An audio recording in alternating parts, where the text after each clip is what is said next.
नमस्कार दोस्तों, नमः शिवाय। जीवन ज्योति चैनल में आप सभी का हार्दिक स्वागत करती हूँ। या देवी सर्वभूतेषु माँ चंद्रघंटा रूपेण संस्थिता नमस्तस्यै नमस्तस्यै नमस्तस्यै नमो नमः। जय माता रानी। दोस्तों, नवरात्रि की आप सभी को हार्दिक शुभकामनाएं। नवरात्रि के तीसरे दिन आज हम श्रवण करेंगे दुर्गा सप्तशती के अध्याय 4 का पाठ। इंद्रादि देवताओं द्वारा देवी की स्तुति।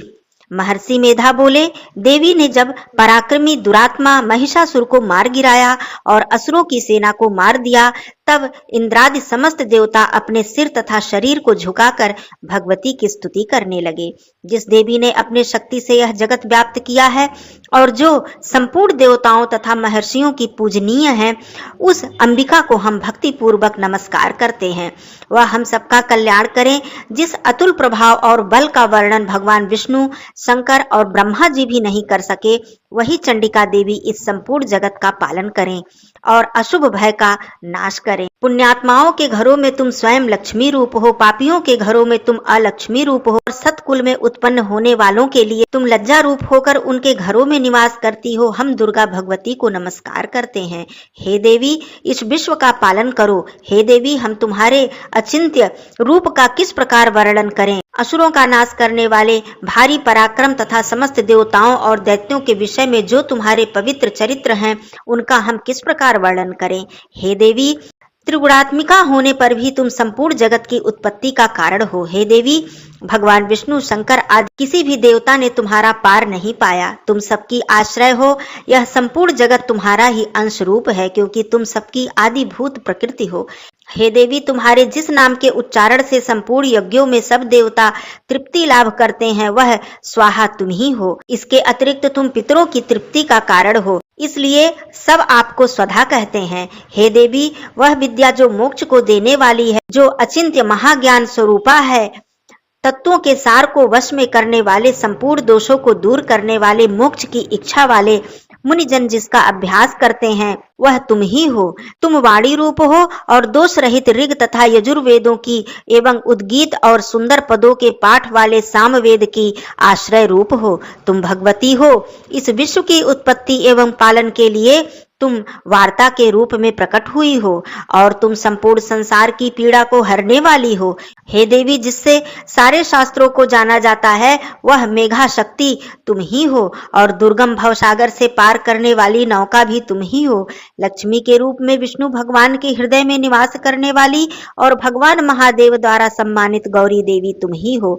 मंद मुस्कान वाले निर्मल पूर्ण चंद बिंब के समान और उत्तम सुवर्ण की मनोहर कांति से कमनीय तुम्हारे मुख को देखकर महिषासुर क्रोध में भर गया। यह बड़े आश्चर्य की बात है।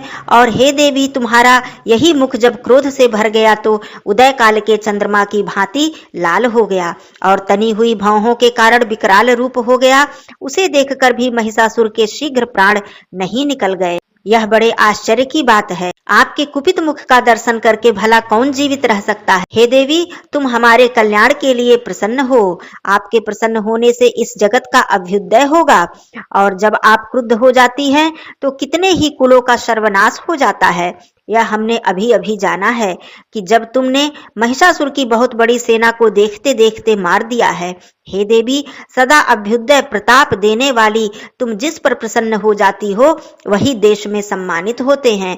उनके धन यश की वृद्धि होती है। उनका धर्म कभी भी शिथिल नहीं होता है और उनके यहाँ अधिक पुत्र पुत्रियां और नौकर होते हैं। हे देवी, तुम्हारी कृपा से ही धर्मात्मा पुरुष प्रतिदिन श्रद्धा पूर्वक यज्ञ करता है और धर्मानुकूल आचरण करता है और उसके प्रभाव से स्वर्गलोक को जाता है, क्योंकि तुम तीनों लोकों में मनवांछित फल देने वाली हो। हे माँ दुर्गे, तुम स्मरण करने पर संपूर्ण जीवों के भय नष्ट कर देती हो और स्थिर चित्त वालों के द्वारा चिंतन करने पर उन्हें और अत्यंत मंगल देती हो।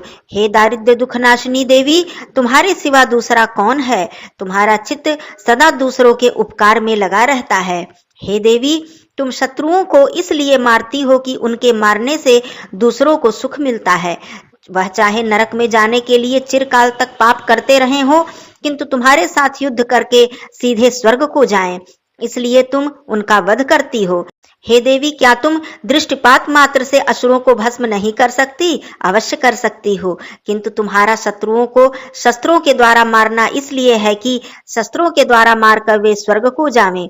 इस तरह से हे देवी, तुम उस शत्रुओं के प्रति भी तुम्हारा विचार उत्तम है। हे देवी, तुम्हारे उग्र खड्ग की चमक से और त्रिशूल की नोक की कांति किरणों से असुर की आंखें फूट नहीं गईं। उसका यह कारण था कि वे किरणों से शोभायमान तुम्हारे चंद्रमा के समान आनंद प्रदान करने वाले सुंदर मुख को देख रहे थे। हे देवी, तुम्हारा शील बुरे वृत्तांत को दूर करने वाला है और सबसे अधिक तुम्हारा रूप है, जो न तो कभी चिंतन में आ सकता है और न जिसकी दूसरों से कभी तुलना ही हो सकती है। तुम्हारा बल व पराक्रम शत्रुओं का नाश करने वाला है। इस तरह तुमने शत्रुओं पर भी दया प्रकट की है। हे देवी, तुम्हारे बल की किसके साथ बराबरी की जा सकती है तथा शत्रुओं को भय देने वाला इतना सुंदर रूप भी और किसका है? हृदय में कृपा और युद्ध में निष्ठुरता, यह दोनों बातें तीनों लोकों में केवल तुम्ही में देखने में आई है। हे माता, युद्ध भूमि में शत्रुओं को मारकर तुमने उन्हें स्वर्ग लोक में पहुंचाया है। इस तरह तीनों लोकों की तुमने रक्षा की है तथा उन उन्मत्त असुरों से जो हमें भय था उसको भी तुमने दूर किया है। तुमको हमारा नमस्कार है। हे देवी, तुम शूल तथा खड्ग से हमारी रक्षा करो तथा घंटे की ध्वनि और धनुष की टंकार से भी हमारी रक्षा करो। हे चंडिके, आप अपने शूल को घुमाकर पूर्व, पश्चिम, उत्तर तथा दक्षिण दिशा में हमारी रक्षा करो। तीनों लोकों में जो तुम्हारे सौम्य रूप हैं तथा घोर रूप हैं, उनसे हमारी रक्षा करो। इस पृथ्वी की रक्षा करो। हे देवी अंबिके, आपके कर पल्लव में जो खड्ग, शूल और गदा आदि शस्त्र शोभा पा रहे हैं, उनसे हमारी रक्षा करो। महर्षि बोले, इस प्रकार जब सब देवताओं ने जगत माता भगवती की स्तुति की और नंद वन के पुष्पों तथा गंध अनुलेपों द्वारा उनका पूजन किया और फिर सबने मिलकर जब सुगंधित व दिव्य धूपों द्वारा उनको सुगंधित निवेदन किया, तब देवी ने प्रसन्न होकर कहा, हे देवताओं, तुम सब मुझसे मनवांछित वर मांगो। देवता बोले, हे भगवती, तुमने हमारा सब कुछ कार्य कर दिया। अब हमारे लिए कुछ भी मांगना शेष नहीं रहा, क्योंकि तुमने हमारे शत्रु महिषासुर को मार डाला है। हे महेश्वरी, तुम इस पर भी यदि हमें कोई वर देना चाहती हो तो बस इतना वर दो कि जब जब हम आपका स्मरण करें तब तब आप हमारी विपत्तियों को हरण करने के लिए हमें दर्शन दिया करो। हे अंबिके, जो कोई तुम्हारी स्तुति करे तुम उनको वित्त, समृद्धि और वैभव देने के साथ ही उनके धन और स्त्री आदि संपत्ति बढ़ाएं और सदा हम पर प्रसन्न रहें।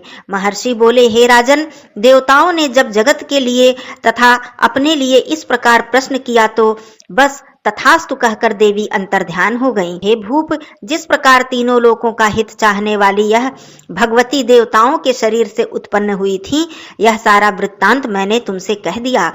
और इसके पश्चात दुष्ट असुरों तथा शुंभ निशुंभ का वध करने और सब लोगों की रक्षा करने के लिए जिस प्रकार गौरी देवी के शरीर से उत्पन्न हुई थी, वह सारा वृत्तांत मैं यथावत वर्णन करता हूँ। श्री मार्कंडेय पुराणे सावर्णिके मन्वंतरे देवी महात्म्ये शक्रादि स्तुतिर्नाम चतुर्थो अध्यायः सम्पूर्णम्।